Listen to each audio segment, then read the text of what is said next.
गर्मजोशी के साथ खुशामदीद कहिए राज बब्बर साहब, मोहम्मद जीशान अयूब साहब और आज की मॉडरेटर अम्बरीन खान साहिबा को। आदाब। हम लोग शुरू करते हैं बहुत सिंपल और मज़े की बातों से। मिली जुली बातचीत करेंगे जिसमें थोड़ी अंग्रेज़ी, थोड़ी हिंदी, थोड़ी संस्कृत के कुछ अल्फाज मिक्स करेंगे ताकि हिंदुस्तानी रूल करे और बहुत मज़े की बातचीत हो और उसको ऐसा मूड बना के रखें कि आवाज़ जो है वो दिल से आए, दिमाग से नहीं आए। बिकॉज कॉन्वर्सेशंस में अगर इंसान दिमाग से बात करता है तो उसका मज़ा ख़त्म हो जाता है, दिल से बात करता है तो नई बात निकलती है। बिफोर वी मूव फॉरवर्ड, 2 दिन पहले और 10 साल पहले एक गुलजार साहब और जावेद साहब की एक गुफ्तगू हुई थी इसी प्लेटफॉर्म पे जश्न रेख्ता के, और उन्होंने कहा था कि आप ना कोई भी सेंटेंसेस अगर आप देखें वो एक ज़बान में नहीं होते। ज़बान की प्योरिटी ये है कि वो हिंदुस्तानी है। It's the most beautiful blended language और उसी में ही मज़ा है और उसी पे ही चलना चाहिए, क्योंकि ये कोई लिटरेचर का क्लास तो हो नहीं रहा है, तो उसको वैसे ही रखें। सो पहला मैं आपसे ये पूछना चाहूँगी राज साहब के कैसे हैं आप? आपने जब सवाल पूछा तो सोचना पड़ रहा था कि मैं कैसा हूं, लेकिन जब इन्होंने हंस के कहा तो मैं बहुत अच्छा हूं।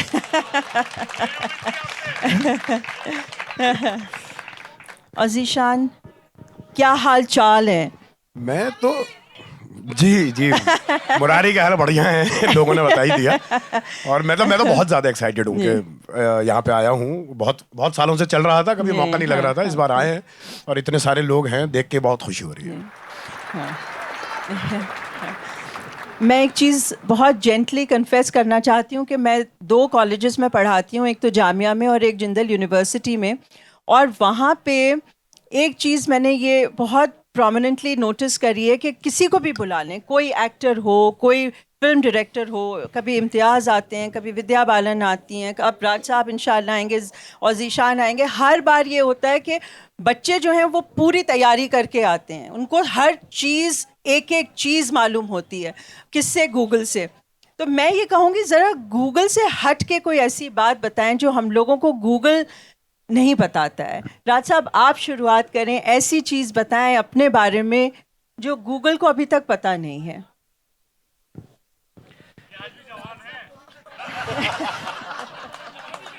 भाई इसका राज तो जो है मेरे बुजुर्गों की नेकियां हैं, जिन्होंने मुझे वो तरबियत दी कि मैं कम से कम अपने आप को आप लोगों के लिए संभाल के रख सकूं। गूगल ने क्या बात कही मुझे नहीं मालूम, लेकिन मेरा उर्दू के लिए जो शौक पैदा हुआ वो जब से मैंने होश संभाला तब मेरी समझ में आया कि जब मेरे घर में एक उर्दू का अखबार आता था जिसका नाम था मिलाप, और थोड़ा सा बड़ा हुआ तो मेरे दादाजी गीता पढ़ा करते थे रोज एक अध्याय। तो उस वक्त मुझे नहीं मालूम, ये मैं इतना जानता था ये गीता है, लेकिन ये किस लिपि में है ये इसका नहीं पता था। वो उल्टी किताब खोलते थे। वो गीता जो है उर्दू जबान में लिखी हुई थी जिसको वो पढ़ते थे। थोड़ा बड़े हुए तो पता लगा कि वो फारसी और अंग्रेजी में उन्होंने बीए किया है, अफसर थे। फिर कभी कभी उनके साथ साइकिल पर बैठकर मैं घूमने जाया करता था उनके दफ्तर में, तो वहाँ ये पता चलता था, मुझे कहा करते थे ये देख रहे हो ये काला महल है। तो मैं कहता जी।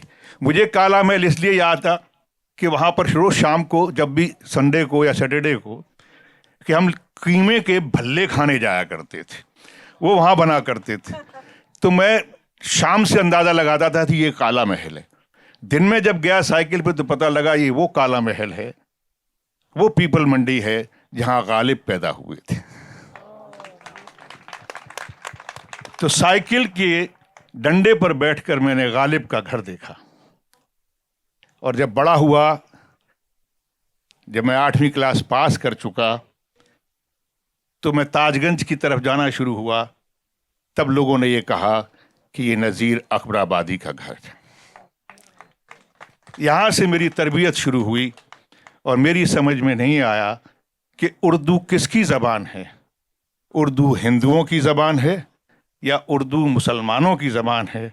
तब मैंने इस बात में अपने आप को दिल में बांध लिया कि इस उर्दू से अगर मेरा दादा मोहब्बत करता है, अगर ये शहर की पहचान गालिब के घर से और नज़ीर अकबराबादी के घर से है, तो मुझे भी लगता है कि इस मोहब्बत के शहर में मैं इस ज़बान से मोहब्बत करूं। शुक्रिया। मेरा ख्याल इससे ज़्यादा तो बोलना ठीक नहीं होगा। तालियां थक चुकी हैं, अब अगली तालियों के लिए ज़ीशान की तरफ जाइए। आप बोलते रहे जरा, आप बोलते रहे, हमें अच्छा लग रहा है। ज़ीशान, आप तो दिल्ली वाले हैं, अगर एक फिल्म बन रही होती उसमें अगर आपका कैरेक्टर उर्दू का होता, if you were playing the role of your character would have been Urdu, तो वो रोल जो है, वो कैरेक्टर क्या आप खेलते उसमें? आप उस कैरेक्टर को, आप विलन होते या आप कोई पोएट होते या कोई बहुत गहरे दिल वाले रोमांटिक हीरो होते, क्या होते? हाँ, ये हुई ना बात। इन्होंने देखिए बिल्कुल सही जवाब दिया कि अब जब उर्दू की बात निकलती है तो फिर जो है इश्क याद आ ही जाता है आदमी को। तो अगर मेरे पास ये ऑप्शन होता कि भाई उर्दू में एक किरदार लिखा जा रहा है और आप बताइए कि किस जोन में लिखा जाए, तो मैं कहता भाई एक बढ़िया शायर जो आशिक है ऐसा कुछ लिख दीजिए तो करने में ज़्यादा मज़ा आएगा। सो अब नाउ वी आर सेटल्ड। अब मैं राज साहब आपसे थोड़ा आहिस्ता आहिस्ता हम लोग चले। आपने इतनी अच्छी चीज़, दिल की आवाज़ सबकी जगा दी और इतना ज़्यादा हम लोगों को कनेक्ट कर दिया उस चीज़ से कि हम लोगों की, जहाँ हम लोग पैदा होते हैं, जहाँ हम लोगों की जो हमारी अपब्रिंगिंग होती है, और आपने जो इतना खूबसूरत एक एनेक्डोट शेयर करा, तो were you part of this Ganga Jamuna जमनी तहजीब घर में भी और बाहर भी? और अगर थी तो उसका असर इतना हुआ कि आपने इतनी फिल्में इतनी आसानी से, जिसमें कठिन उर्दू बोली जाती है, और वो सब रोल अदा करने शुरू कर दिए। How did all that happen? मैं इसके लिए कोई क्रेडिट अपने आप को नहीं दूंगा। इसके पीछे मेरे वो उस्ताद हैं जिन्होंने मुझे तराशा। मैं पटियाला गया, पंजाबी यूनिवर्सिटी में था, वहाँ मैंने पहली बार पंजाब कला मंच में थिएटर शुरू किया। तो वहाँ एनएसडी के एक्स थे, मेरे भी सीनियर हरपाल टिवाणा साहब, उन्होंने जो प्ले किया उसका नाम था वतन के लिए मेरे आइज़ाम। तो वो नाम जो था, वहाँ जितने मेरे और साथी थे जिनको कास्ट किया था, वो नाम सही से नहीं ले पा रहे थे। तो मैं बैक स्टेज में था, बस इसी नाम सही ले लिया तो मुझे रोल मिल गया। तो मैं ये समझता हूँ कि ये इस ऐसी खूबसूरत ज़बान है कि जब आप इसका सही प्रोनाउंसिएशन करते हैं तो लोग कान लगा के आपकी तरफ देखते हैं और सोचते हैं कि भाई ये कोई ज़हीन है, ये कोई अक्लमंद है। कम से कम इसकी प्रोनाउंसिएशन से आपकी पहचान जो है बहुत करीब हो जाती है। फिर आया मैं इधर ड्रामा स्कूल में, तो हमारे उस्ताद थे इब्राहिम अलकाजी साहब। कुछ ठीक ठाक सी ज़बान हिंदी पढ़ लेते थे, देवनागरी में पढ़ते थे, उर्दू भी, लेकिन जब प्रोनाउंस करते थे सही कर लेते थे। तो यहाँ भी जो रोल मिले, चाहे वो तुगलक रहा हो, चाहे वो रज़िया सुल्तान रहा हो, सूर्यमुख भी किया, ऐसी बात नहीं है, लेकिन मोस्टली जो ट्रांसलेशन हुआ करते थे वो हिंदुस्तानी में हुआ करते थे। हम उर्दू नहीं बोलते थे, और अभी भी शायद हम उर्दू कम बोलते, हम बोलते ही नहीं, हम तो हिंदुस्तानी बोलते हैं। हम वो ज़बान बोलते हैं जो अमीर खुसरो ने शुरुआत किया था जिसका। हम तो वो हिंदवी बोलते हैं, हम रेख्ता बोलते हैं, हम लोक भाषा बोलते हैं, हम लोगों की बोली बोलते हैं। हम हिंदू और मुसलमान की ज़बान नहीं बोलते, हम हिंदुस्तान की ज़बान बोलते हैं। और यही हमारी पहचान है। यकीन मानिए, मैं जश्न रेख्ता के तमाम उन ऑर्गेनाइजर्स को बधाई कम देना चाहता हूं, लेकिन जो उन्होंने कोशिश जारी रखी है और ये कोशिश आने वाले और सदियों तक चलती रहे। जिशान जैसे नौजवान जो है यहाँ ऐसे मंच पर आते रहे। ऑनेस्टली कह रहा हूं, अब इन लोगों के हाथ में है कमान। आप कमान संभालें। आप नौजवान जब आगे आएंगे ना, तभी आने वाला कल जो है इस जबान को हमारे यहां से जाने नहीं देगा। मैं जो सवाल या जवाब बाद में देता, मैं अभी कह रहा हूं, जब किसी जबान को लोगों से छीनना हो तो उसको धर्म या मजहब से जोड़ देना। हमारे इस देश की, हमारी इस धरती की जबान थी संस्कृत, लेकिन संस्कृत उस जमाने के वक्त से ऊंचे लोगों की जबान बना दी गई, बड़े लोगों की जबान बना दी गई। आम लोगों से संस्कृत छिन गई, प्राकृत आ गई, अपभ्रंश आ गई, ब्रज आ गई, खड़ी आ गई, लेकिन अवधि आ गई, संस्कृत चली गई। आज पाठ भी अगर हिंदी में अगर कोई लेना चाहता है तो संस्कृत ऑप्शन लेता है, और उसमें अगर फेल भी हो जाओ तब भी आप पास कर दिए जाते हैं। आज उर्दू का वही हाल हो रहा है। उर्दू का कोई लेना देना नहीं है किसी मजहब से। उर्दू खालिस हिंदुस्तानी जबान है, जिसकी पैदाइश अलीगढ़, आगरा, एटा, बुलंदशहर में हुई है, लखनऊ में पहुंची है, लाहौर में पहुंची है, दिल्ली वालों ने पनपाई है, लेकिन जबान यहां से शुरू हुई है। मैं इसलिए बोल रहा हूं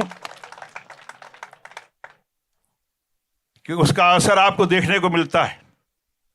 एटा तक पहुंची तो पटियाली में एक पैदा हुआ शायर 12वीं सदी में, अमीर खुसरो। अमीर खुसरो ने सबसे पहले इस हिंदवी में लिखा, इस रेख्ता में लिखा, खड़ी बोली में लिखा, ब्रिज में लिखा। ये वही शख्स है जिसने इस मुल्क के अंदर, और आज हम सिनेमा तक के अंदर अगर संगीत देखते हैं तो वही देखते हैं जो उन्होंने उस वक्त ज़माने में तैयार किया था। तो ये ज़मीन दूर की नहीं है, हम लोग दूर के नहीं हैं, हमारी ज़बान भी दूर की नहीं है।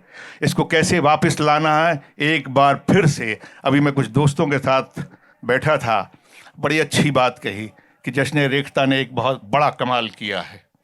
सबसे बड़ा कमाल यह है कि आज हम देखते हैं, हम भी सूट पहन के यहाँ पे आ गए और बहुत सारे और भी हमारे साथी अच्छे अच्छे कपड़े पहनकर इस प्रोग्राम में आए हैं। बहुत बहुत शुक्रिया। आप और पहुँचा सकते हैं इस ज़बान को, जितना आगे ले जाएंगे हम आपके पीछे पीछे दौड़ते आएंगे। शुक्रिया।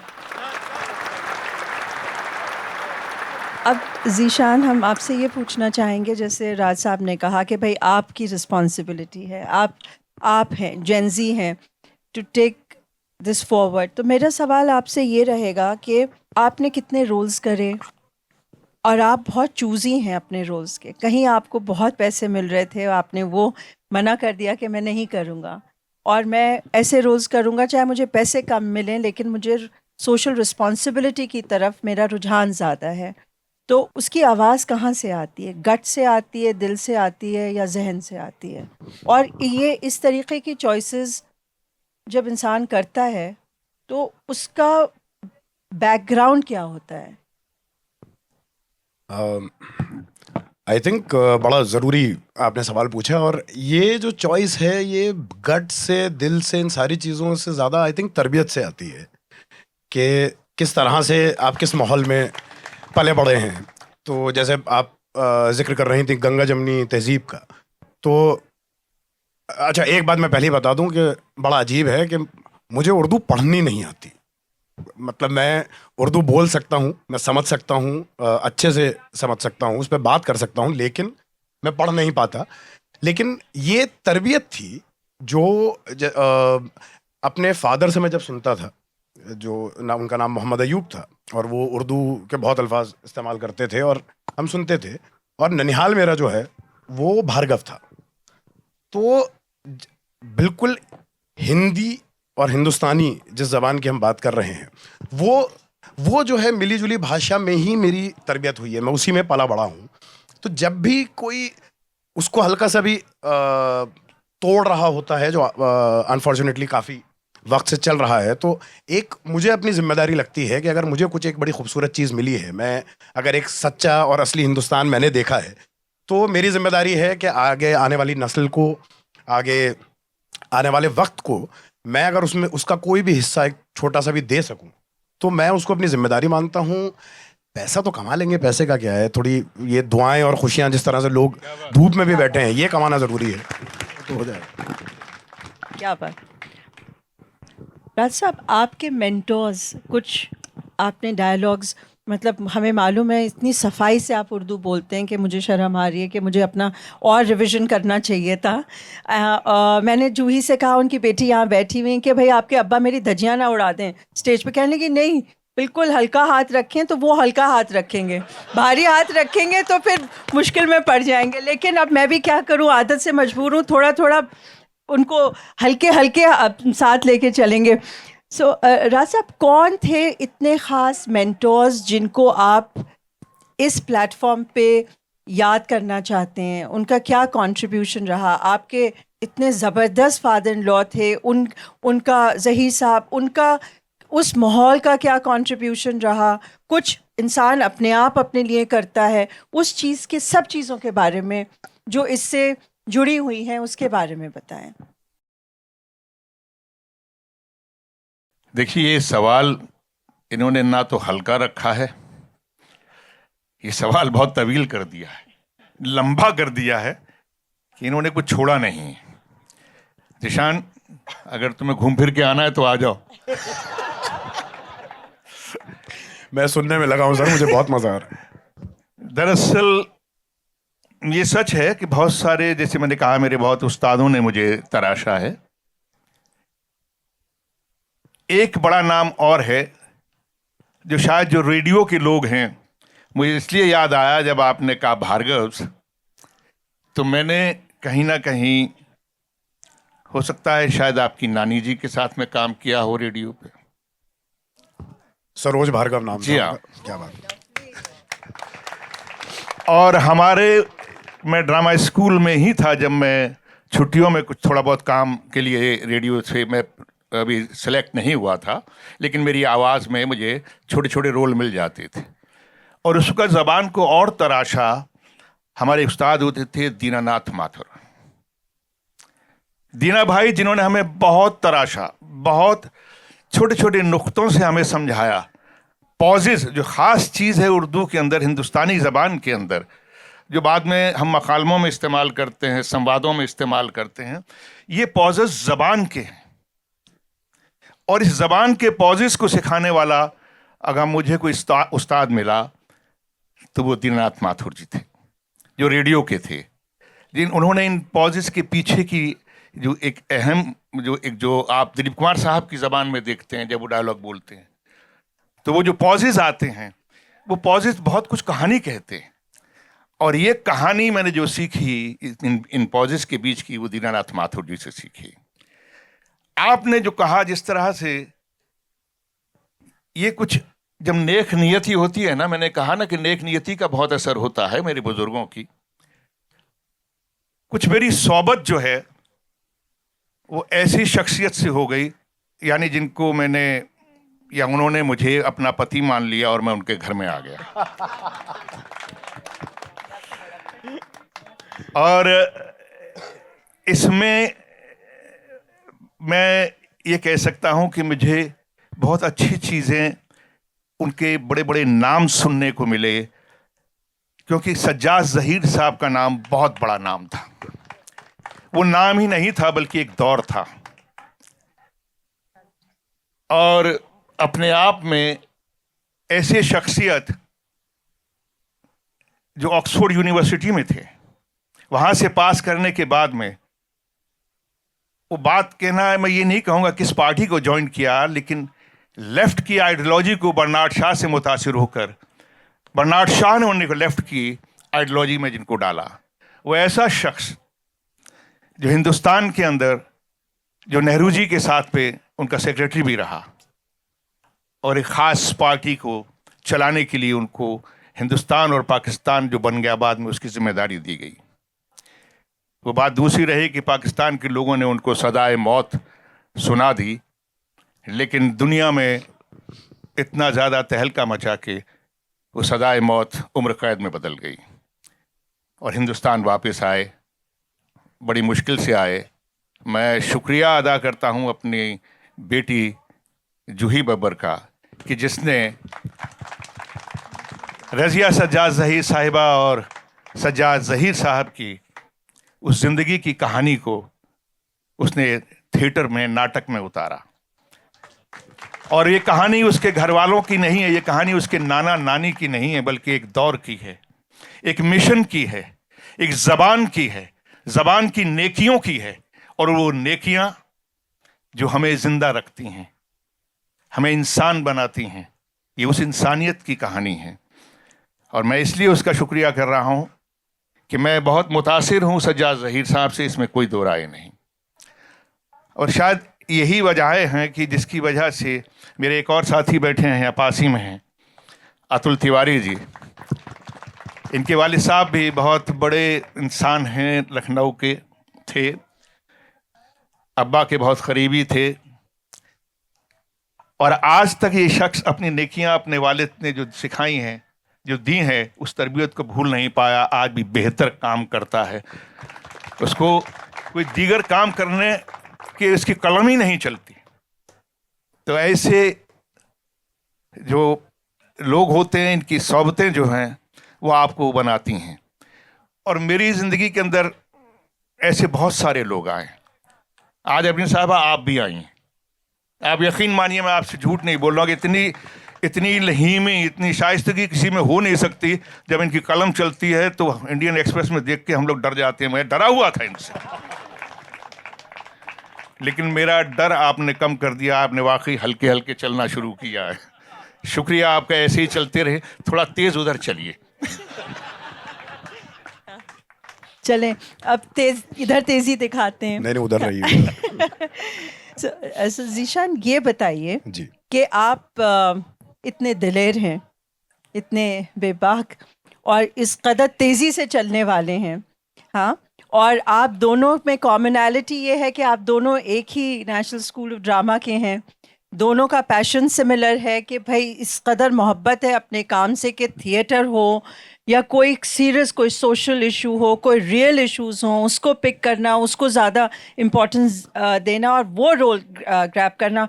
और ऑफ कोर्स राज साहब ने तो करा ही है ये। तो आप ये बताइए कि ये सब चीज़ें जब होती हैं तो, और आपने समहाउ डॉज करा सबसे मुश्किल चीज़ जो आजकल का दौर है, वो है नेपोटिज्म का। आपका तो कोई माँ बाप माशाल्लाह से हमेशा थे जिन्होंने सपोर्ट किया। उन्होंने आपको फोर्स नहीं किया कि आप इंजीनियर बने, डॉक्टर बने, ये बने, वो बने। उन्होंने कहा कि भाई आप जाएं और देखें जो करना चाहते हैं। तो जब आपने ये इरादा करा कि मैं फिल्में करूँगा, तो मैं आपसे ये नहीं पूछूंगी कि आपके स्ट्रगल्स क्यों, क्योंकि मैंने इनके ऊपर सारे इंटरव्यूज़ इनके मैंने पढ़े और सुने, तो मुझे स्ट्रगल्स नहीं, मुझे कोई मज़े की ऐसी बात बताएं कि आपको ये लगा कि नहीं मैं तो स्लिप कर रहा हूँ, शायद मैं इंजीनियर डॉक्टर ही बन जाता। लेकिन किस चीज़ ने आपको एंकर किया जो आपने अपना पैशन बरकरार रखा? ये तो बड़ा मुश्किल सवाल पूछ लिया आपने, क्योंकि आई थिंक देखिए वो दोनों ढूंढ ही रहे हैं अभी भी। जो है मुझे नहीं लगता कि कुछ मुकम्मल हासिल हुआ है। आप कोशिश करते रहते हैं। मैं फिर भी बोलूँगा मेरे लिए जो ये बड़ा वो है कि सिर्फ मेरे लिए ही वर्क करता है। मैं ये नहीं बोल रहा हूँ किसी और के लिए करेगा। मैं हर बार जब भी थोड़ा परेशान होता हूँ काम को लेके, मुझे लगता है ठीक नहीं चल रहा है ये वो, मैं मानता हूँ कि मैं ज़ीरो पे खड़ा हूँ। मेरे पास कुछ खोने को नहीं है ज़िंदगी में, सब जो है बस हासिल ही होगा आगे ज़िंदगी में। तो मैं इस सोच से ही आगे बढ़ता हूँ। जब मैं NSD में था तब मेरा सबसे पहली बार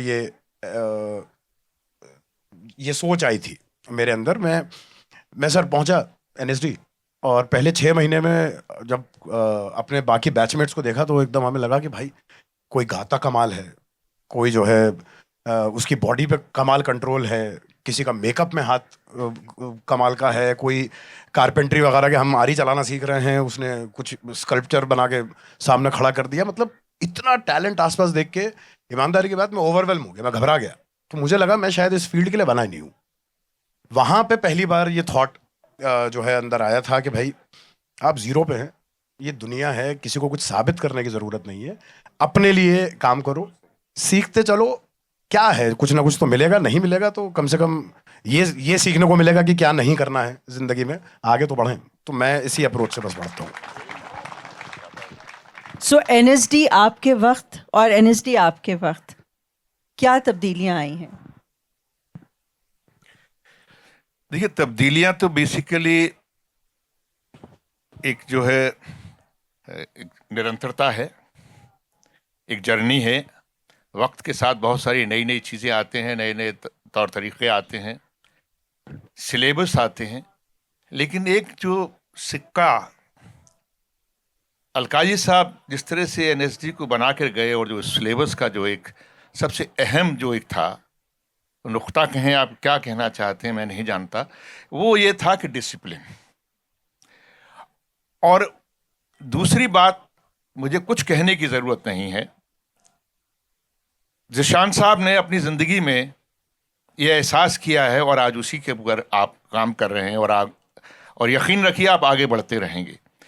जब आपने कहा ना कि आप ज़ीरो अपने आप को समझते हैं, हमारी क्लास में भी हमसे सीनियर भी, नाम मैं नहीं लेना चाहूँगा, बड़ी बड़ी अच्छी अंग्रेज़ी बोलते थे। हम देसी आदमी, आगरा में पढ़े हुए, नगर महापालिका में शुरुआत की, पहली बार छठी में अंग्रेज़ी आई तो बड़े बड़े शब्द हमें सिखाए गए। तो आज तक याद है मुझे मैथमेटिक्स की स्पेलिंग कैसे याद कराई। एम ए बीच में दी, बाके पीछे TIC। तो मैं हमारी, आप सोचिए, एक बार रिपीट करना चाहिए। हाँ हाँ, आप लोग भी पीछे कहिए ना। हाँ, देखिए, हाँ, अब करेंगे आप तो आपको लोग ओल्ड स्कूल का भी नहीं कहेंगे, बोलेंगे धक्का मार के बाहर निकाल।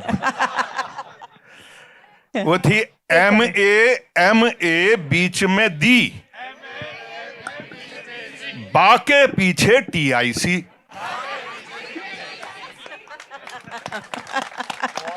बहुत बढ़िया। और एक और स्पेलिंग बड़ी इंटरेस्टिंग थी, बड़ी मुश्किल से याद नहीं होती थी, तो हमारे अंग्रेजी के टीचर ने हमें सिखाई साइकोलॉजी की स्पेलिंग। अभी तक ना समझ में आएगी।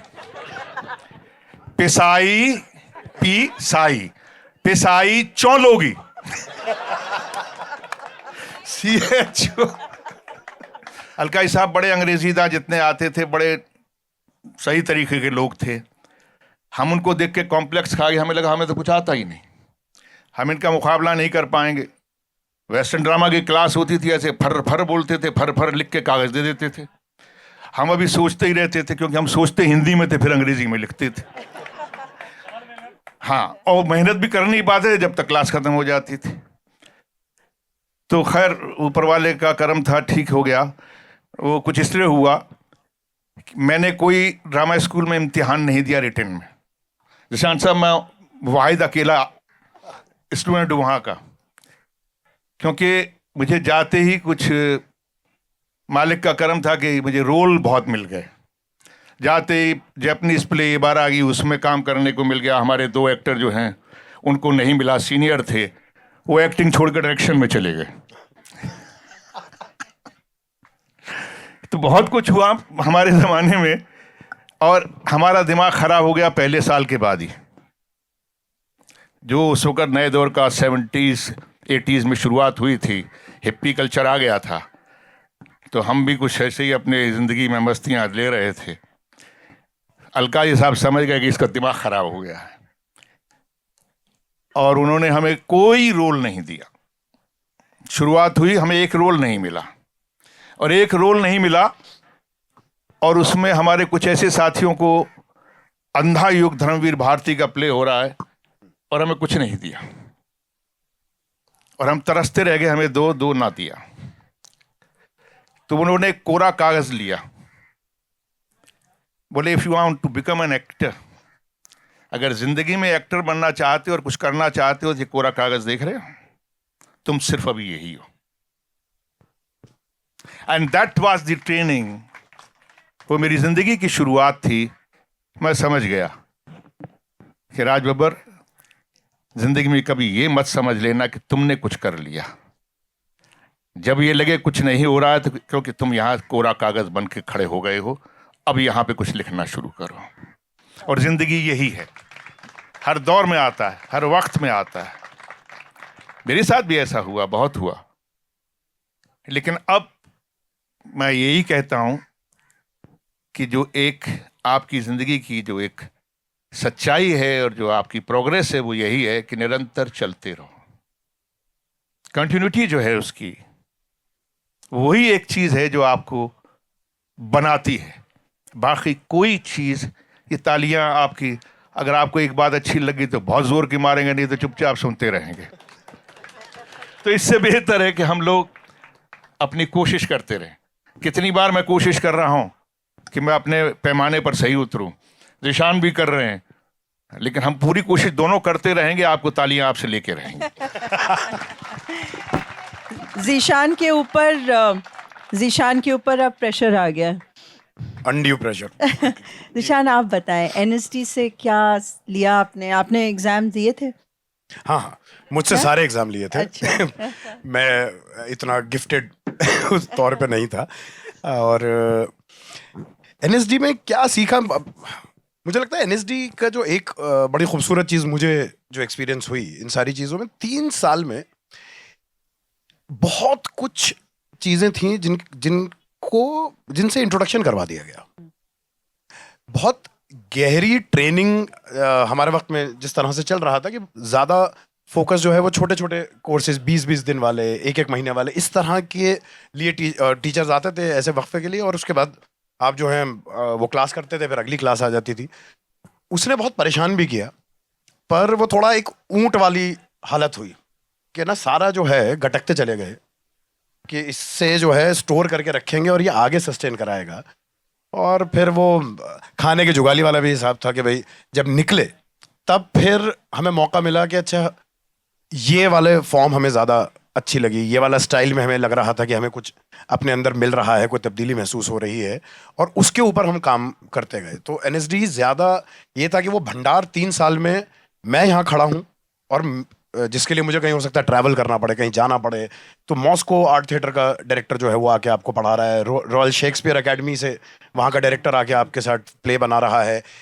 ये एक्सपोजर मुझे लगता है कि अपनी ज़िंदगी में बहुत भटकना पड़ता, 15 साल लगाने पड़ते, वो चीज़ें 3 साल में मिल गई, तो उसने बहुत दिया हमें। और आपका काम में वो सब नज़र आता है, इंटेंसिटी। सो इसमें अब एआई भी आ गया है, तो अब एआई से क्या आपको लगता है कि ज़बान, ट्रेनिंग, एक्सपोजर, उससे एक्टर्स को कितना थ्रेट है? और जब आप नहीं देखते हैं लोगों को जिनको इतनी इंटेंस ट्रेनिंग होती है और वो थिएटर कर रहे हैं और फिल्में कर रहे हैं, तो आप लोगों को गुस्सा आता है या प्यार आता है या तरस आता है? क्या फीलिंग होती है उन लोगों के लिए? देखिए, एआई जो है, मैं एक बात बहुत साफ जानता हूँ कि आर्ट को कोई ख़तरा नहीं है। आर्ट जो है मेरे हिसाब से ना, जो ह्यूमन मिस्टेक्स होती हैं ना, कहीं वहाँ पे ही बसती है। एआई जो है ना वो हर चीज़ को ना परफेक्ट करने वाला, साइंस वालों को, इंजीनियर्स को, आई एम श्योर उन लोगों को दिक्कतें आएंगी। एआई बहुत कोशिश होगी, जो सिर्फ धंधे पे ध्यान देते हैं उन लोगों के लिए लगेगा कि अरे बड़े कम पैसों में बना सकते हैं, पर ये जो ह्यूमन एक्सपीरियंस है, मतलब यहाँ पे मौजूद सारे लोगों ने, राज साहब को तो कितना काम हम बचपन से देखते आ रहे हैं, मतलब देखा ही है, मुझे भी देखा हुआ है, आपको भी पढ़ सकते हैं, पर ये जो ह्यूमन इंटरेक्शन है इसको आदमी तरसता है। ये जो है सब्स्टिट्यूट नहीं कर सकता एआई। कहीं कोई एक सीन करते हुए कई बार, जैसे मुझे कई बार एक्सपीरियंस होता है कि कई बार कोई चीज़ छूट गई होती है, वो हल्का सा 99% ही अचीव हुआ होता है, और उसके बाद जब वो ऑडियंस में पहुंचता है उसके बारे में ज़्यादा बात हो रही होती है बजाय उसके जो आपको लगता है कि ये परफेक्ट हुआ।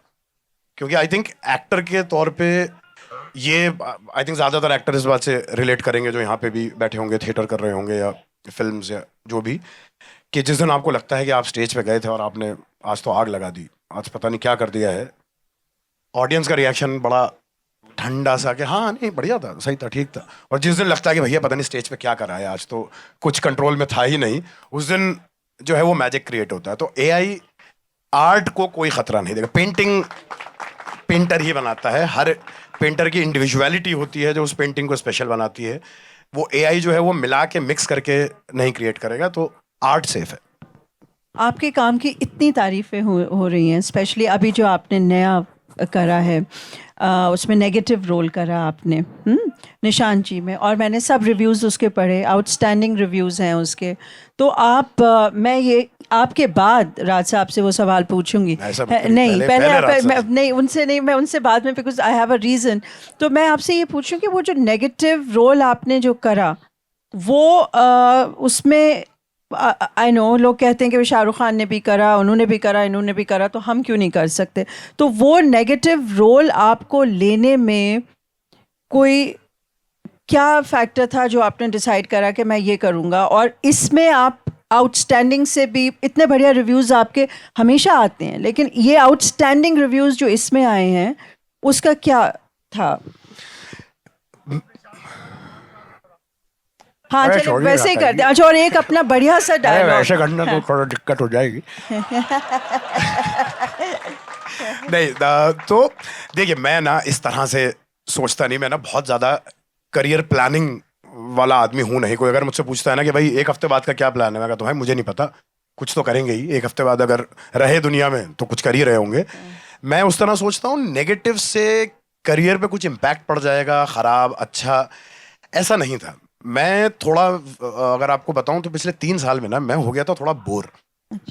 किस तौर पे कि हर आदमी ना, एक राइचियस आदमी जो स्टैंड ले लेता है सिस्टम के अगेंस्ट और बड़ा मजबूत आदमी है और प्रिंसिपल्ड आदमी है, सिर्फ ऐसे ही किरदार आ रहे थे। तो एक एक्टर के तौर पे ना मुझे हो रही थी बोरियत। मुझे लग रहा था कि अरे हर बार ना बस आके कि अरे आप बड़ी ईमानदारी से बोलते हैं, आपका ये तरीका। एक्टर को अच्छा लगता है जब हर बार कुछ अलग करने को आपको मिले। तो जैसे ही मुझसे बात हुई, मेरा ब्रीफ सिर्फ इतना था, मुझे फ़ोन पे अनुराग सर ने सिर्फ इतना बोला कि एक बहुत ही लिजे आदमी का किरदार है।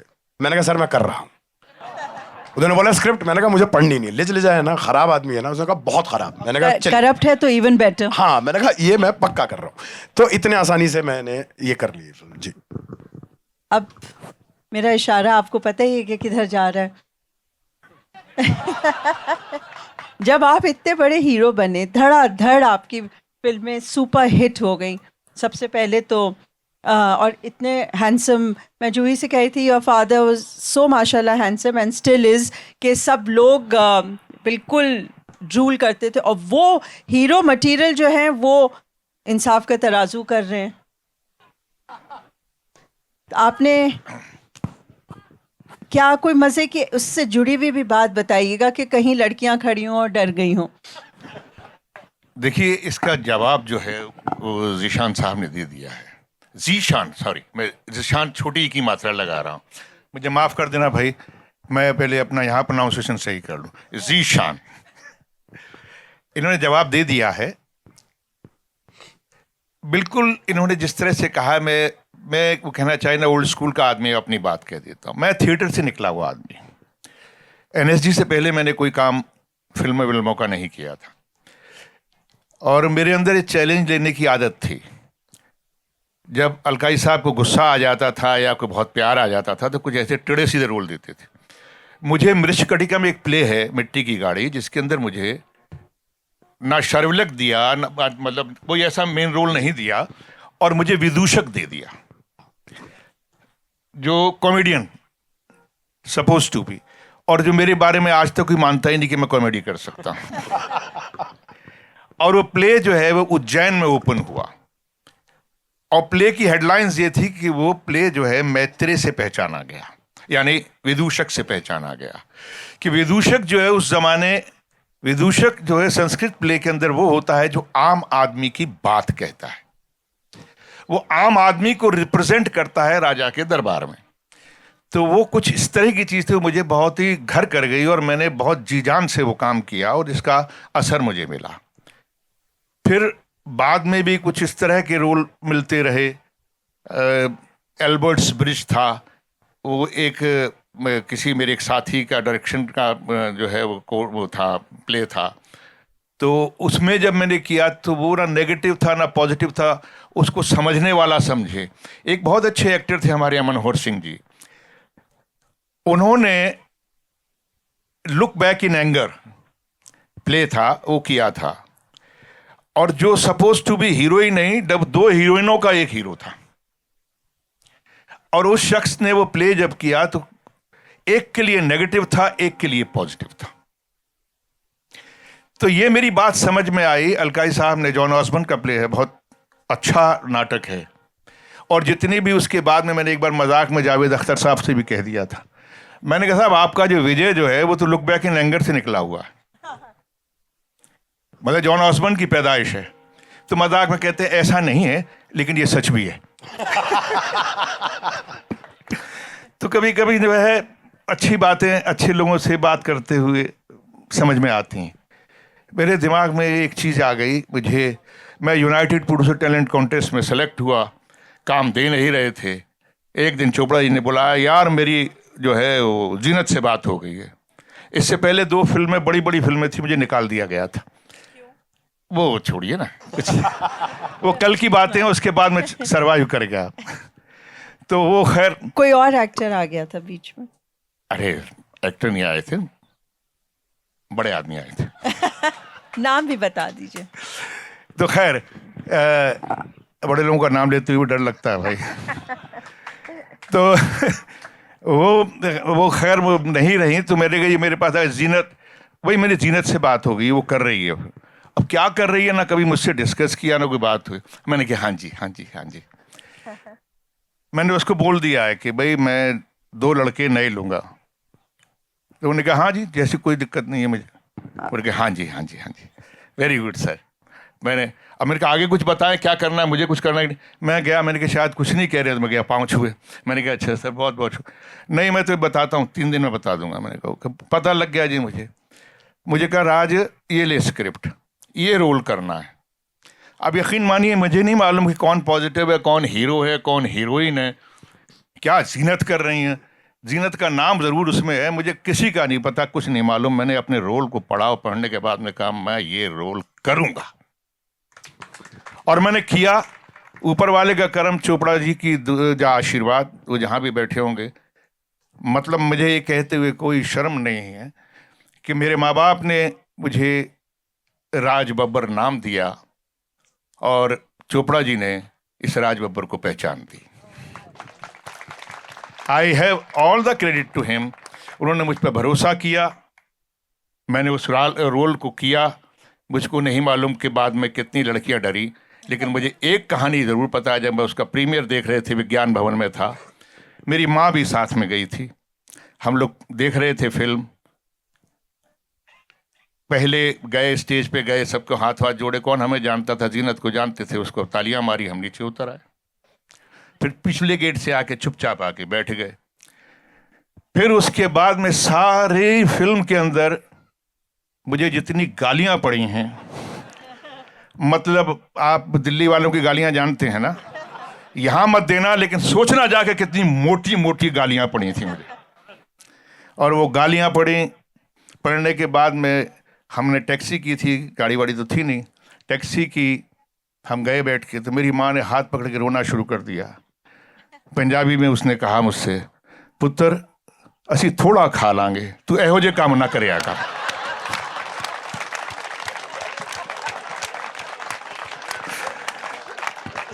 तो साहब मेरी जिंदगी की मुझे कमाई उस दिन मेरी माँ ने मुझको दे दी, और मैं फिर उसके बाद किसी लड़की से नहीं डरा। तो कभी कभी हम वाकई हम लोग नहीं सोचते, जिस हमारी जो तरबियत है, हम जहाँ से निकले हैं, हमने कभी ये सोच के काम नहीं किया। लेकिन एक बात आपने जो सवाल किया था ना जिस वक्त, कि आपके उर्दू का कैरेक्टर अगर दे दिया जाए तो आप विलन करेंगे, क्या करेंगे, जवाब बहुत खूबसूरत था, मैं आशिक करूँगा। और यकीन मानिए मेरे जितने विलन हुए वो सारे इतने ज़बरदस्त आशिक थे कि जो कोई उर्दू का आशिक रहा होगा। तो मैंने अपनी आशिकी नहीं छोड़ी, मैंने हर रोल को उसी जो कहना चाहिए दिल से, लगन से, शिद्दत से, अब मोहब्बत से किया। बाकी जी मिला है। एक डायलॉग तो बनता है राज साहब। Yeah. मैं उठूं क्या? मैं जाऊं क्या? कोई चीज आपको, कोई ऐसा डायलॉग है जो आपको, और दूसरा एक डायलॉग ऐसा भी सुना है जो आपको लगता है आपको मुकम्मल करता है, दैट डिफाइंस यू। ऐसी कोई चीज है या कोई शेर या कोई चीज जिसमें आपको लगे कि बस ये मैंने कह दिया और अब आप समझ लें? देखिए, इन्होंने बहुत कुछ समझा दिया है। मैं वो काम जिंदगी में कभी नहीं किया जिसके लिए मैं बना नहीं। एक तो मैंने कभी डांस नहीं किया। मैं जेब में हाथ डाल के बड़े गाने गा लिए, लेकिन डांस नहीं करता था। और एक, मैं बहुत डरता हूं कि किसी का लिखा हुआ शेर पढ़ा जाए, अगर जरा सा भी उसकी जो है वजन ऊपर नीचे हो जाए तो अपने आप को कोसता रहूंगा। इसलिए ये सोचना, जितने उस्तादों के शेर हैं वो मैं सब आपको सुना रहा हूं। शुक्रिया। मुझे पता नहीं है, लेकिन आप लोगों को ये बात मालूम है कि राज साहब जो हैं, इस कदर इनको इश्क है पंजाबी फिल्मों से, अपनी ज़बान से, उर्दू से ही नहीं है और बल्कि पंजाबी से भी है, कि इन्होंने हर साल एक Punjabi film free of cost कर रही है, सो दैट वो जो कंटिन्यूटी की बात कर रहे थे वो ये भी कंटिन्यूटी है। तो he just doesn't say it, but ये माशाल्लाह से उसको खुद प्रीच नहीं करते हैं लेकिन उसको प्रैक्टिस करते हैं। तो ज़ोर की तालियों के साथ इस चीज़ को हम लोग सब मिल के अप्रिशिएट करते हैं। एक आर्टिस्ट के लिए ये बहुत बड़ी बात है। नाउ कमिंग टू ज़ीशान, आपका कोई डायलॉग तो आपको पता बोलना ही पड़ेगा, और फिर हाँ बोल, आप तो बोलें। हाँ, ताज़े हैं। आपने बता दी। क्या डायलॉग बोले? बहुत। अरे हाँ, डिमांड्स बढ़ रही हैं। हाँ। मर जाओ बे पंडित, प्रेम में मृत्यु है, मुक्ति नहीं। यही थे लाइन। शुक्रिया। ज़ीशान, आपकी कौन सी फिल्म्स आपके दिल के बहुत करीब है? सारी ही हैं, मतलब वो सब ये प्रेडिक्टेबल आंसर ये वाकई में ऐसे ही होता है। मतलब मेरा मानना है, आप सर से पूछेंगे, उन्होंने तो अपनी बात कह दी। नहीं, आप प्लीज सर पे रहिए ना, मुझे क्यों फंसा रही हैं आप? नहीं। नहीं, कौन सी? हाँ, चलिए जो आपको डिफाइन करती हो। उन्होंने कितनी गहरी बात कह दी कि वो एक शेर मैं कहना नहीं चाहता, ऊपर नीचे वाली बात। आप ये बताइए कि कौन सा रोल, कौन सी फिल्म, और अब आगे कौन सी ऐसा रोल है जिसकी आपको जुस्तजू है कि मुझे वो मिलना ही चाहिए? मैं, देखिए, वो तो अभी भी ढूंढ रहा हूँ कि जो रोल मुझे पूरी तरह डिफाइन करे, मुझे ऐसा लगे। फिल्मों के करीब होने की जहाँ तक बात है तो देखिए बहुत हैं। मतलब आई थिंक पहली फिल्म सबको बहुत ज़्यादा पसंद होती है अपनी, और बहुत पास होती है आपके दिल के। फिर जिस फिल्म से वही थोड़ा सा हल्की सी पहचान आपको मिलती है तो उस तौर पे रांझना जो है आ जाती है। फिर जब उस पहचान पे थोड़ा और ठप्पा लगता है, थोड़ा कॉन्क्रीट होता है वो, तो तनु वेड्स मनु रिटर्न्स बन जाती है। फिर जब आप थोड़ा सा और बड़े मार्केट में, जिसको कहा जाता है, आप पहुंचते हैं, तो फिर रईस की भी अपनी इम्पोर्टेंस है मेरी लाइफ में। तो बहुत सारे प्रोजेक्ट्स हैं और आई थिंक इन सबको मिलके ही ज़ीशान बनता है। ज़ीशान इनमें से किसी एक का सिर्फ हिस्सा नहीं है। ज़ीशान की जो फिल्में नहीं भी चली वो भी ज़ीशान ही है, और जो फिल्में चली हैं वो भी ज़ीशान है। तो अभी ढूंढ रहे हैं, बाकी आगे का मैं नहीं बोलूँगा, क्योंकि ना कुछ तो मेरे साथ है कि मैं अगर मैनिफेस्ट करता हूँ वो कभी नहीं होता। तो मैंने ना एकदम खुला छोड़ दिया है कि भाई जो अंदर पीछे सोचो, मैनिफेस्ट वगैरह मत करो। और यहाँ अगर मैंने बोल दिया कि किस तरह का किरदार मुझे चाहिए, पक्की बात नहीं आएगा, तो छोड़ देते हैं। हम लोग मिलके दुआ करेंगे कि आपकी जो अंदर की ख्वाहिश है वो ज़रूर पूरी हो। इंशाल्लाह वो ज़रूर पूरी हो। शुक्रिया। सो हाँ, अब एक सवाल जो हर इंटरव्यू में पढ़ा और सुना, वो ये है कि भाई आपने सलमान खान के साथ काम किया, शाहरुख खान के साथ किया, आमिर खान के साथ किया, अमिताभ बच्चन के साथ किया, बस आपने राज साहब के साथ काम नहीं किया। हाँ, वो भी आप करेंगे तो इनसे आपकी क्या लर्निंग होगी? राज सर से लर्निंग होगी तो होती ही रहेगी, पर एक तो चीज़ मुझे पता नहीं कितने लोगों को मालूम है, पर एनएसडी के वक्त में सब ना दिल में सबसे ज़्यादा जो है वो राज सर बनना चाहते थे, क्योंकि इकलौते एनएसडीएन हैं जो हीरो बन के आए। बाकी प्रोटैगनिस्ट बनना और वो सब तो बहुत था, सबको था कि यार राज सर ने करा है तो शायद हम भी कोशिश करें तो कहीं पहुंचेंगे। उसके चक्कर में और ज़्यादा देखा गया, और राज सर की शुरुआत के ही काम से जो है बहुत ज़्यादा इंस्पायर्ड रहे हैं और देखते रहे। जैसे मैं थोड़ा उस तरह का आदमी हूँ कि मोटे तौर पे स्टडी करता हूँ, और एक कोई ना मोमेंट बहुत ज़्यादा सच्चा होता है। जैसे मुझे पता है आप डायलॉग बोल के नहीं सुनाएंगे, मैं आपको उस पर भी नहीं डालूंगा, पर एक घायल जो फिल्म है, वो फिल्म बहुत कमाल का, मतलब परफॉर्मेंस में क्या ही उसमें मैं कौन हूँ बोलने वाला। एक लाइन सर की आती है, वो फ़ोन पे अपने भाई से बोलते हैं कि मैं बहुत परेशान हूँ। वो लाइन जो है मेरे साथ आज तक है सर। मैं अभी भी ना, वो जो सच इन शब्दों में आपने डाल दिया था, वो जादू था। तो हम जो है अभी भी इसी कोशिश में लगे हैं कि वो जादू कैसे हम भी अपने अंदर लेके आ सकते हैं कि एक लाइन बोली और वो एक दुनिया खोल के रख दे आर्ट की, कि ये समझना है कि एक्टिंग कैसे होती है। मुझे लग गया था कि अगर मैं वहां होता तो मैं जाके मदद कर दूं क्या इस आदमी की। तो अलग अलग ट्रुथ था। लाइन सर बोलेंगे प्लीज। बोल दीजिए राज साहब। मुझे अभी इन्होंने याद दिला दी है, लेकिन मैं आपको एक और कोई वाकया सुना देता हूँ। लेकिन हाँ, देखिए वो ना, मैं डिच नहीं कर रहा हूँ, ट्विस्ट नहीं कर रहा हूँ मैं। वो लाइन देखिए, अब मेरे साथ थोड़ी सी एक चीज है, वो लाइन मैंने नहीं बोली, उस किरदार ने, और उस किरदार की वो एक पूरी जर्नी थी, और उस जर्नी के अंदर उसको लगता था कि उसका भाई उसको बचा लेगा, और किसी से, क्योंकि टेलीफोन उसका छिन जाता, बात नहीं कर सकता, बस इतनी सी बात ही करना चाहता है, तो आपको उसमें कन्वे करना था। मैं आपको यकीन दिलाता हूं, ये इसकी खाकसारी है, बहुत ही विनम्रता से बात कर रहा है। आने वाला कल जीशान को देखना कि वो लाइन बहुत पीछे होगी, ये बहुत आगे होगा। मैं यकीनी तौर पे कहता हूं दोस्त, मैं वैसी फर्जी बातें नहीं करता, किसी मुंह पे तारीफ नहीं करता हूं, लेकिन मैं आपको चलते चलते एक अपना, चलते चलते बोल सकता हूं ना मैं, एक वाकया सुनाता हूं। हमारे साथ बड़ी बदकिस्मती होती है, हम अच्छी हिंदुस्तानी बोलते हैं तो लोग कहते हैं उर्दू बोल रहे हैं। एक फिल्म थी निकाह, और वो फिल्म में मुझे रोल दिया गया था, तो दे ही दिया था, लेकिन मुझसे ये कहा गया था कि तुम सारी स्क्रिप्ट पढ़ोगे। तो मैं, जब और आर्टिस्ट आ जाते थे, तो लड़की आती थी, वो अंग्रेजी थी, बोलती थी थोड़ी सी, तो उसके साथ जितने भी डायलॉग थे, उसके अब्बा के, उसके दूसरा जो उसके शौहर थे पहले वाले, उनके, अम्मा के, तो सारी लाइनें मैं पढ़ता था और उनको क्यों देता था।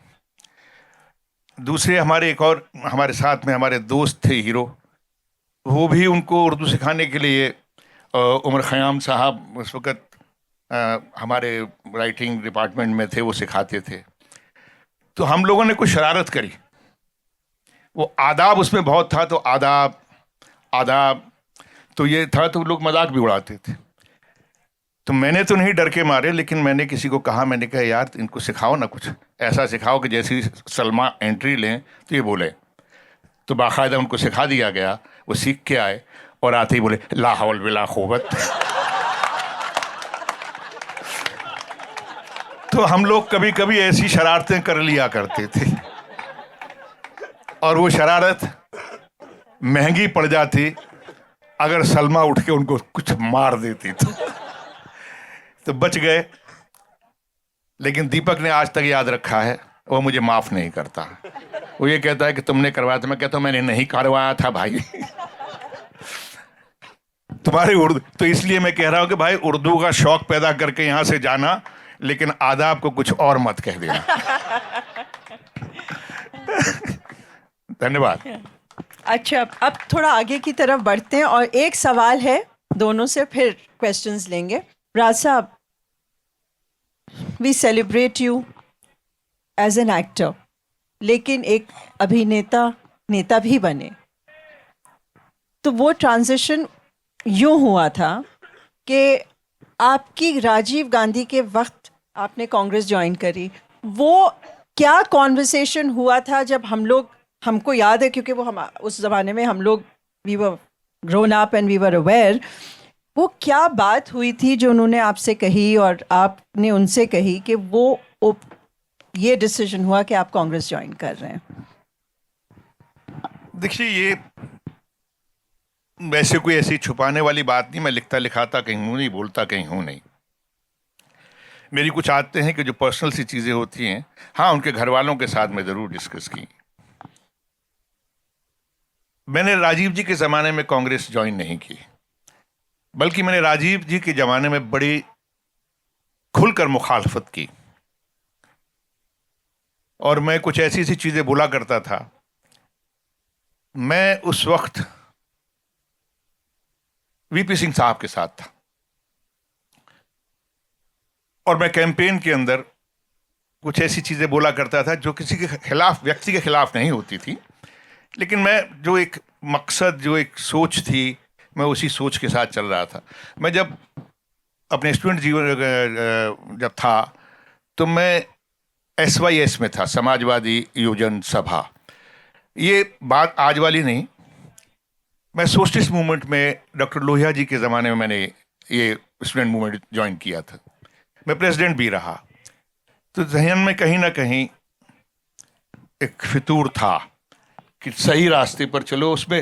और शायद मैं आपको एक चीज़ बताऊं, आप में से बहुत सारे ऐसे लोग होंगे जो मोस्टली लोअर मिडिल क्लास से जो ग्रोथ करने के लिए जो कुछ करना चाहते हैं, वो जिंदगी में रेबेल होते हैं, और सोसाइटी के अंदर सबसे पहला उनका जो शिकार होता है वो सिस्टम होता है, क्योंकि वो लगता है कि हमें उससे लड़ना है, ये हमारा हक हमको नहीं दे रहा। उनमें से मैं भी एक था। तो बोलते थे कि सब जो कुछ भी है ये बेईमानी, भ्रष्टाचार इनकी वजह से हो रहा है। वो शाम बहुत ही दर्दनाक शाम है जिसका मैं जिक्र कर रहा हूं, और जो आप कह रहे हैं। मैं भुवनेश्वर में था। मैं, बरसात हुई थी, बहुत ज़बरदस्त बारिश हो रही थी। मैं श्रीकांत जैना के लिए मीटिंग करने के लिए गया था। बहुत ज़बरदस्त भीड़ थी, लोग छाते लेके उस मीटिंग में आए थे। राजीव जी गए थे, वो जगन्नाथ, उस वक्त मिश्रा वो वहाँ के जो थे चीफ मिनिस्टर हुआ करते थे, वो लड़ रहे थे। वो हार गए थे, श्रीकांत जीते थे। तो वो उनकी मीटिंग में गए थे, वो मीटिंग में लोग नहीं आए। मुझे उस शाम दिल्ली वापस आना था। मुझे श्रीकांत ने VIP लॉन्ज में उठा दिया। हम लोग उस वक्त लाइबल नहीं, हम मतलब अलाउड नहीं थे जाना, लेकिन ठीक है, लोग सिनेमा वाला है, एक्टर पहचानते थे, बिठा दिया गया। जैसे ही SP जी वगैरह जो आए तो उन्होंने कहा, भाई साहब प्लीज़ उठिए, राजीव उठना पड़ेगा, उठना पड़ेगा। क्या हुआ? तो बोले कि जी वो राजीव जी आ रहे हैं। मैंने ठीक है, मैं सामान उठा के चलने लगा तो श्रीकांत भिड़ गया, क्यों जाएंगे, he is not a prime minister. तो उन्होंने कहा साहब ये इतनी बहस चली थी, राजीव जी अंदर आए। मैं दरवाजे की तरफ जा रहा था, गए तो उन्होंने मेरे कंधे पे हाथ रखा। कहाँ जा रहे हैं? Where are you going? मैंने कहा जी मुझे दिल्ली जाना है। अरे अभी तो बहुत देर है फ्लाइट में, कम सिट। मेरी समझ में नहीं आया ये कौन आदमी है यार, मैं इसके खिलाफ बोले चला जा रहा हूं लगातार 1 महीने से। ये मुझे कंधे पे हाथ रख के इतने प्यार से बुला के, और इस सोफा था, वहां बैठे मुझे यहां उठाया कि भाई तुम्हारी, इतने में ये अरुण पुरी, इंडिया टुडे के मालिक, ये जो मालिक साहब जो वहाँ थे, उन्होंने कहा भाई मैं तुम्हारा पीछा कर रहा हूँ, तुम्हारी हर मीटिंग सक्सेसफुल जा रही है। मैंने कहा भाई ये शायद ये दौर है, समझने की कोशिश कीजिए। मैंने ऐसे कहा तो बोले कि भाई आप जो है बहुत ज़बरदस्त भीड़ खींच रहे हैं, और ये आप एक्टिव पॉलिटिक्स पे क्यों नहीं आ जाते? तो मैं हंस दिया, मैंने कहा नहीं जी, मैं काम कर रहा हूँ। तो बस तो मैं खैर बात ख़त्म हो गई। वो वहाँ से कोयम्बटूर चले गए, मैं दिल्ली आ गया। दिल्ली में ऐसी खबर सुनी कि इस वाक़े के बारे में कभी बात नहीं की। ये वही बदकिस्मत शाम थी जब वहाँ फिर बंदर में उनका जो है देहांत हो गया। लेकिन मेरे दिल में एक रह गया कि नहीं यार, अगर मैं पार्टी को ज्वाइन करूँगा तो कांग्रेस करूँगा। फिर उसके बाद जो है वो हादसा ये है। लेकिन मैंने कभी पार्टी ज्वाइन करने के लिए राजनीति नहीं की। मैंने हमेशा अपने आप को एक सामाजिक, ये इस बात को समझ लेंगे, नाट्यशास्त्र का प्रियम्बल है लोक वृतानुकरणम नाट्यम। लोगों की अवस्था का अनुकरण ही नाटक है। और एक्टर को एक्टर नहीं कहा जाता, या तो नट कहा जाता है या सामाजिक कलाकार कहा जाता है। तो भाई मैं सामाजिक कलाकार था, समाज के लिए, समाज ने बनाया था, समाज के बीच में आया, मुझे लगा ये प्लेटफॉर्म। लेकिन ये प्लेटफॉर्म पॉलिटिक्स का निकला। फिर भी मैंने कोई गुरेज नहीं की। बस यही है, ऊपर वाले का करम है। 5 बार लगातार MP रहने के बाद भी किसी ने ऐसे नहीं उठाई उंगली, ये नहीं कहा कि मैंने कुछ गलत किया है, मगर अपनी सोच से, अपने उसूल से कभी नहीं हटा। आप यही पूछना चाहती थी, इसके आगे अब कुछ मत पूछना। तो मैं ज़ीशान से ये कहूँगी कि ज़ीशान, आपके लिए एक अच्छे एक्टर का क्या पैमाना है? वो आपको पैमाना किस में नज़र आता है? आप बड़े से बड़े एक्टर के साथ काम कर चुकी हैं, और या मिली जुली सरकार बताएं कि कौन कौन लोग हैं जो आपको इंस्पायर करते हैं?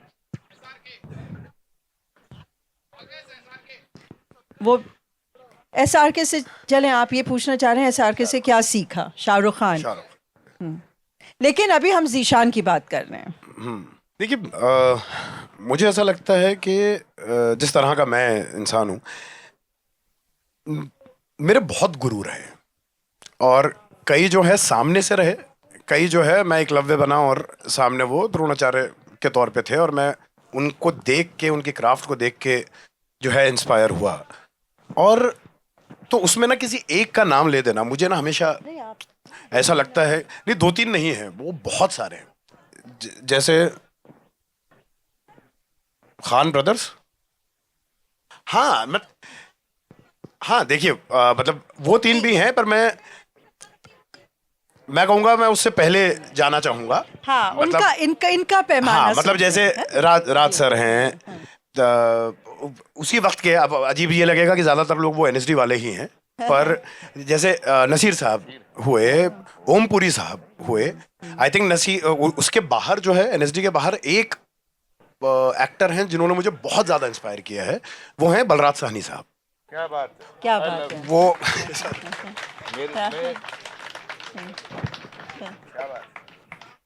उससे आपको इनकी गहराई का एहसास होता है। तो वो एक है बहुत ज़्यादा, मतलब मैं बहुत ज़्यादा इंस्पायर्ड उनसे रहा हूँ।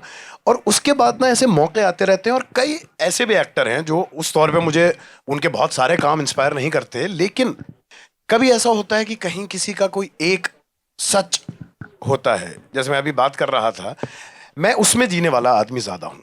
मैं कि अच्छा, अब मान लिया कि भाई यही है और मैं इसको सामने रखूँगा और सिर्फ यहाँ से सीखूंगा, नहीं। एक ज़िंदगी एक जर्नी है, ऐसे चलते चलते यहाँ हो सकता है कोई ऐसी घटना घट जाए सामने जो मुझे इंस्पायर कर दे, और मेरे अंदर के एक अलग चैनल को खोल दे जो मुझे परफॉर्मेंस में आगे जाके हेल्प करे।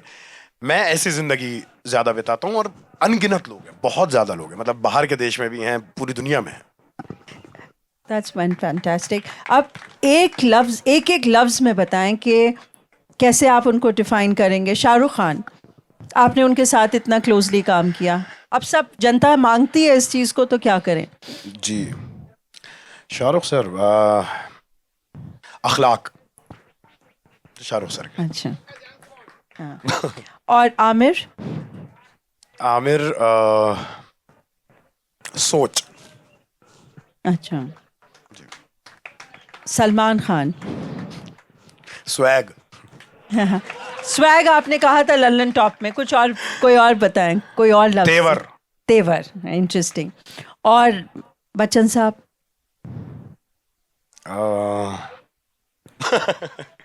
कोई बोला हाइट, वो तो है ही। नहीं मतलब यार बच्चन साहब के भी आई थिंक प्रेजेंस उनकी है, एक जी, ओवर पावरिंग प्रेजेंस है उनकी एक, lovely. वो है आई थिंक।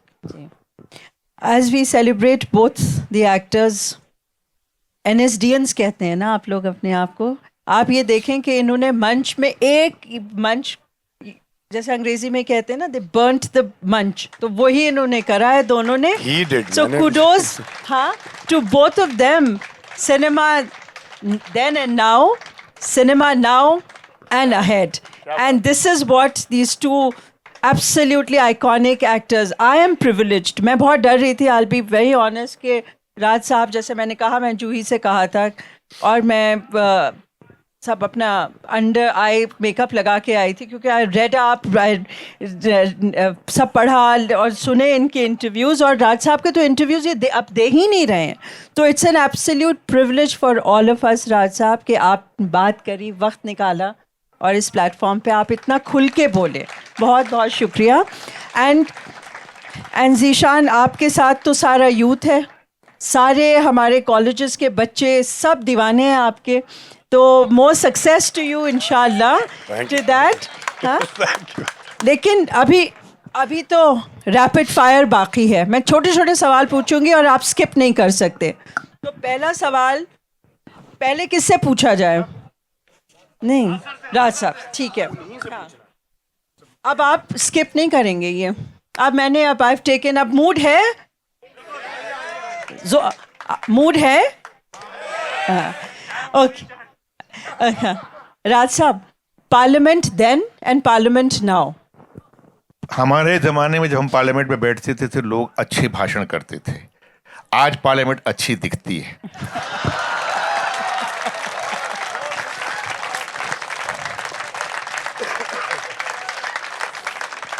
देख ले, उनको इंटरव्यूज देने चाहिए ना।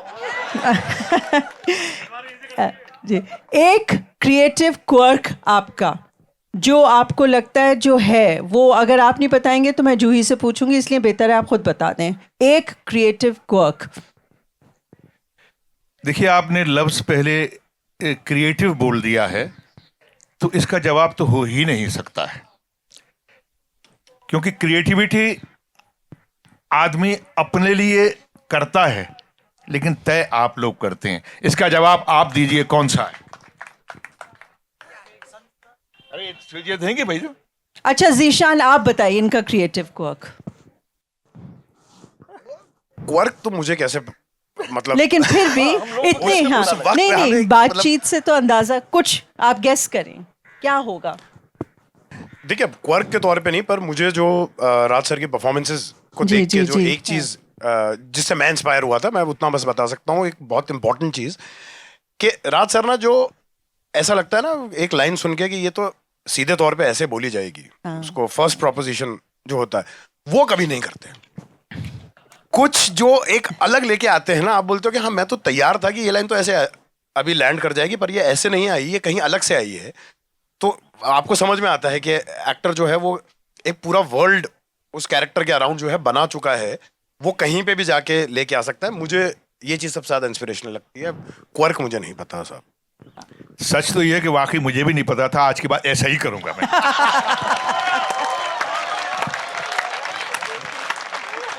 एक सवाल और है कि अगर राज साहब आपको वुमेन्स एसोसिएशन का ब्रांड एम्बेसडर बना दिया जाए, तो आप उनके किस राइट को पुश करेंगे? मैं तो सारी जिंदगी करता आ रहा हूं भाई, और कितना करवाएंगे। एक वुमन के राइट के चक्कर में यहां तक आ गया हूं। और वुमनों का अगर राइट्स दे कहा गया कि बचाओ, तो मेरा ख्याल से बहुत सारे लोग हैं आप ऐसे, आप सब मेरे साथ चलना शुरू कर देंगे। How would you be remembered? Actually ये सवाल बहुत मजे का सवाल है। मैंने कहा ना शुरुआत में कि मैंने जो प्रोफेशन चुना वो था सामाजिक। मैं कलाकार बना सामाजिक। मैं प्लेटफॉर्म ढूंढा काम करने के लिए, उसमें भी समाज जुड़ा था। मैं जब आया तो मुझे पहचान भी दिलाई इसी सोसाइटी ने, समाज ने। बस मैं ये चाहता हूं कि मैं जब जाऊं भी और लोग याद भी करें, इतना ही करें कि बंदा सामाजिक था, अच्छा इंसान था, वो तो तय करेंगे, लेकिन सामाजिक था। So wonderful. अब ज़ीशान, अगर आपको अपना करियर किसी एक्टर के साथ स्वैप करना हो, आजकल आपकी हम उम्र जो एक्टर्स हैं वो कौन होगा? शाहरुख खान उसमें आते हैं? हम उम्र नहीं है वो, काइंड ऑफ। मेरी इतनी उम्र नहीं है भाई। नहीं, मैं नहीं, मैंने जैसे आपको बताया, मैं जिस तरह का आदमी, मुझे किसी से स्वैप नहीं करना। मैं बहुत खुश हूं अगर कोई मुझसे बोले कि दोबारा आप जो है 2010 में पहुंचिए और बताइए कैसा आपको फिल्मों की जर्नी रखनी है, मैं बोलूंगा दोबारा मुझे यही जर्नी चाहिए। आई एम एंजॉयिंग इट, मुझे बहुत मजा आ रहा है। So actor and only actor? हाँ हाँ। अच्छा, अरे वाह, अरे साहब। क्या बात है, ये ऑडियंस बोल रही है। Thank you sir, thank you. क्या बात है। जब आप या आप रोमांस करते हैं तो कौन सी जबान में करेंगे? उर्दू, उसमें कुछ सोचने की बात नहीं। रोमांस जो है वो हमने हर जगह सुना, पढ़ा और महसूस किया है, वो उर्दू में ही किया है, तो रोमांस में और किसी जबान में नहीं कर पाऊंगा। और जब खफा होते हैं तो? नहीं, फिर वो नहीं बताऊंगा। पंजाबी उन्होंने कह दिया। हाँ, दिल्ली की खड़ी बोली, वेस्टर्न यूपी वाली, वो नहीं बताऊंगा। लेकिन अच्छा, एक हमारे स्टूडेंट्स हैं, उन्होंने हमसे ये कहा कि आप ये सवाल ज़रूर पूछिएगा। तो ये जेन ज़ी लोगों का सवाल है, वो मेरा सवाल नहीं है, कि अगर ज़ीशान अयूब अभी कॉलेज में होते तो वो क्या पढ़ रहे होते या क्या पढ़ा रहे होते अभी? मतलब स्टेज में? हाँ, मतलब मैं जिंदगी जी चुका हूँ इतनी अभी तक की, उसके बाद ना मैं मेरे ख्याल से हिस्ट्री पढ़ना चाहता, ईमानदारी की बात। मैं वो मुझे लगता है कि मैंने उस टाइम के थोड़े प्रेशर वगैरह में साइंस पे चला गया, पर मुझे हिस्ट्री अभी भी, जैसे मैं अभी हूँ हिस्ट्री का स्टूडेंट, किसी कॉलेज में नहीं हूँ एनरोल्ड, लेकिन मैं पढ़ता रहता हूँ। मुझे कुछ भी हिस्ट्री वाला मिलता है मैं पढ़ता रहता हूँ। वो वाली नहीं, वो अलग किताबें हैं। मेरे पास सही किताबें हैं, मत घबराइए। सो ऑन दैट नोट मैं बस यही कहूँगी, गंगा जमनी तहजीब के राज साहब और दिल्ली के Zeeshan Ayub, more success to both of you. लेकिन अगर आप यूपी में आप जाएं तो उर्दू इसी आसानी से बोल सकेंगे? आप मुझे कहीं भी ले जाइए, मैं अंग्रेजों के बीच में भी उर्दू बोलता हूँ। और वो कान लगा के ऐसे सुनते हैं।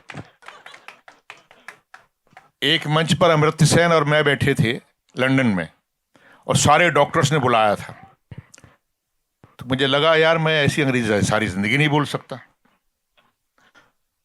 तो मैंने शुरू कर दिया।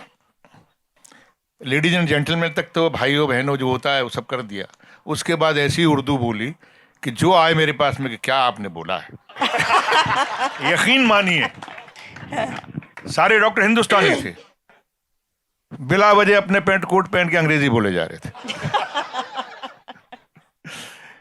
और मैंने जो है दबा के बोली, दबा के बातें की, तो जबान अपनी ही होती है।